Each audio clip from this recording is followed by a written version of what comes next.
12월 23일 토요일 심판을 이기는 긍휼이란 제목으로 야고보서 2장 1에서 13절의 말씀입니다. 사랑의 하나님 감사합니다. 오늘도 말씀 묵상의 시간을 주심에 감사합니다. 이 시간을 통하여서 하나님의 말씀이 들리고 복음이 들리기 원합니다. 구속사의 말씀이 깨달아질 수 있는 은혜를 주시옵소서. 오늘 주시는 이 말씀이 제게 주시는 하나님의 음성으로 들을 수 있도록 성령님 도와주시옵소서.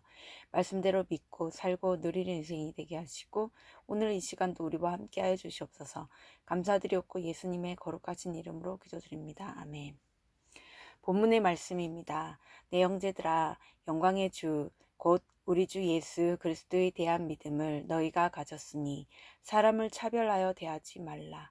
만일 너희 회당에 금가락지를 끼고 아름다운 옷을 입은 사람이 들어오고 또 남루한 옷을 입은 가난한 사람이 들어올 때에 너희가 아름다운 옷을 입은 자를 눈여겨보고 말하되 여기 좋은 자리에 앉으소서 하고 또 가난한 자에게 말하되 너는 거기 서 있든지 내 발등상 아래 앉으라 하면 너희끼리 서로 차별하며 악한 생각으로 판단하는 자가 되는 것이 아니냐. 내 사랑하는 형제들아 들을지어다. 하나님이 세상에서 가난한 자를 택하사 믿음에 부요하게 하시고 또 자기를 사랑하는 자들에게 약속하신 나라를 상속으로 받게 하지 아니하셨느냐. 너희는 도리어 가난한 자를 업신여겼도다. 부자는 너희를 억압하며 법정으로 끌고 가지 아니하느냐. 그들은 너희에게 대하여 일컫는 바 그 아름다운 이름을 비방하지 아니하느냐. 너희가 만일 성경에 기록된 대로 내 이웃 사랑하기를 내 몸과 같이 하라 하신 최고의 법을 지키면 잘하는 것이거니와 만일 너희가 사람을 차별하여 대하면 죄를 짓는 것이니 율법이 너희를 범법자로 정죄하리라. 누구든지 온 율법을 지키다가 그 하나를 범하면 모두 범한 자가 되나니 간음하지 말라 하신 이가 또한 살인하지 말라 하셨은즉 내가 비록 간음하지 아니하여도 살인하면 율법을 범한 자가 되느니라. 너희는 자유의 율법대로 심판받을 자처럼 말도 하고 행하기도 하라. 긍휼을 행하지 아니하는 자에게는 긍휼 없는 심판이 있으리라. 긍휼은 심판을 이기고 자랑하느니라. 아멘. 도움말입니다. 회당은 성경을 가르치고 강해하기 위한 유대인의 집회 장소입니다. 남루하다는 옷 따위가 낡아해지고 차림새가 지저분하다는 뜻이고 상속은 신분이나 재산, 지위 등을 이어받음을 말합니다. 범법자는 법을 어긴 사람, 범죄자를 말합니다. 본문 요약입니다. 야고보는 형제들에게 사람을 차별하여 대하지 말라고 합니다. 그는 하나님이 세상에서 가난한 자를 택해 믿음에 부요하게 하시고 자기를 사랑하는 자들에게 약속하신 나라를 상속받게 하신다고 합니다. 또한 자유의 율법대로 심판받을 자처럼 말하고 행하라고 하면서 긍휼이 심판을 이긴다고 말합니다. 오늘의 중보기도입니다. 우리나라 노년층을 차별로부터 보호해 주시고 긍휼을 베푸셔서 그들이 하나님 나라를 상속받게 하옵소서. 아멘. 본문 해설입니다. 첫 번째, 차별하여 대하지 말라. 1에서 4절의 내용입니다. 사람을 차별한다는 것은 그의 외적 조건에 따라 차별 대우하는 것을 뜻합니다. 야고보 당시에도 기득권층의 유대인들은 부자와 가난한 자를 차별하고 외모로 사람을 판단했습니다. 공동체 안에서 신분이나 직업, 빈부 등으로 사람을 차별하면 분열이 일어납니다. 외적인 모습으로 차별하고 편견과 고정관념으로 누군가를 편애하는 것은 악한 행동입니다. 그리스도에 대한 믿음으로 자기를 지켜 세속에 물들지 않는 경건을 가질 때 차별 없는 동등한 관계가 가능해집니다. 적용 질문입니다. 공동체 안에서 누군가의 외적인 조건만 보고 차별하거나 편애하고 있지는 않습니까? 두 번째, 내 사랑하는 형제들아, 5에서 9절의 내용입니다.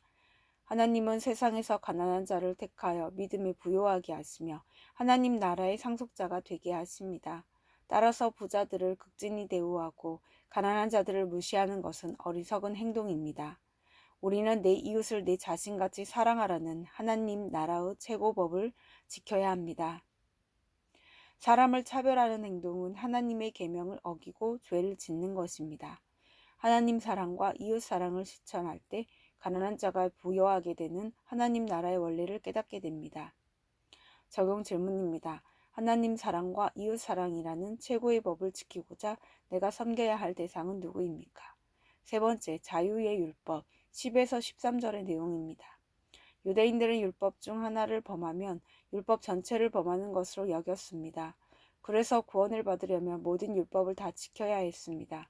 하지만 율법을 지킴으로 의롭게 되는 것은 불가능합니다. 성도는 자유의 율법인 예수의 복음을 듣고 하나님이 나에게 긍휼을 베풀어 주셨음을 기억해야 합니다. 또한 내 죄성을 볼 때 사람을 차별하지 않고 그의 연약함을 긍휼히 여기게 됩니다. 타인을 긍휼히 여기는 자는 하나님께 긍휼히 여김을 받습니다. 심판을 이기는 힘은 긍휼입니다. 적용 질문입니다. 말씀으로 내 죄를 보고 회개함으로 곁에 있는 지체들을 긍휼한 마음으로 대하고 있습니까? 오늘 기도하기는 지체들의 외적인 모습만 보고 차별하며 고정관념과 편견으로 대했음을 회개합니다. 내 곁에 있는 이들을 차별하거나 판단하지 않고 그들을 사랑으로 섬기게 하옵소서. 복음을 통해 주께서 제게 베푸신 은혜와 긍휼을 기억하며 그 긍휼의 마음으로 지체들을 대할 수 있게 도와주옵소서. 아멘. 묵상 간증입니다. 차별하는 리더란 제목으로 김보성님의 말씀 적용글입니다.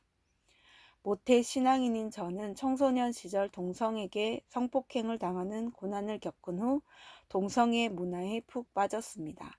그러다 교회 공동체에 속해 말씀을 묵상하다 보니 동성애에 빠진 내가 죄인인 것이 인정되어 회개하게 되었습니다.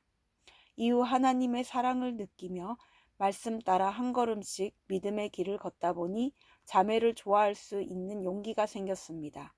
그리고 이제는 거룩한 신교제와 신결혼을 소망하게 되었습니다. 시간이 흘러 저는 제 고난을 약재료로 나눠주는 청년부 소그룹 리더로 세워졌습니다.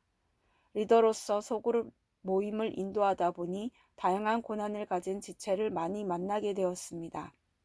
처음에는 하나님이 내게 주신 사랑을 잘 나누고 공동체에서 받은 은혜를 전해야지 하고 다짐했었습니다. 그러나 저는 어느새 옳고 그름을 따지며 난 이만큼 노력해서 죄에서 벗어났는데 저 친구는 노력하지 않는 것 같아라며 지체들을 판단하고 차별했습니다. 그러다 결국 소그룹 지체 중 한 명이 제게 사람을 차별하고 관심을 가지지 않는다며 SNS 단체 대화방에 저를 험담하고 나가는 일이 있었습니다. 하지만 저는 이 사건에서도 사람을 차별하여 대하는 저의 죄를 보지 못하고 나는 잘했는데 저 친구가 잘못된 거야 라며 억울하게 여길 뿐이었습니다. 그런데 오늘 말씀을 묵상하면서 제 안에 사랑이 없고 사람을 차별하는 인본적인 리더가 바로 저임을 깨닫게 되었습니다. 율법에 매여 지체들을 판단하고 정죄하는 저의 모습을 다시금 볼 수 있었습니다. 자유의 율법인 복음을 통해 제게 긍휼을 베풀어 주신 주님의 은혜를 잊고 지체들을 차별한 것을 회개합니다. 이제는 심판을 이기는 힘은 긍휼임을 기억하며 지체들의 삶에 관심을 가지고 그 아픔에 공감할 수 있기를 기도합니다. 이분에 적용하기는 SNS 단체 대화방에서 나간 지체에게 먼저 연락하여 사과하겠습니다. 소그룹 모임 인도 시 제가 받은 긍휼의 은혜를 기억하며 지체들을 판단하지 않고 이야기를 잘 듣겠습니다. 입니다.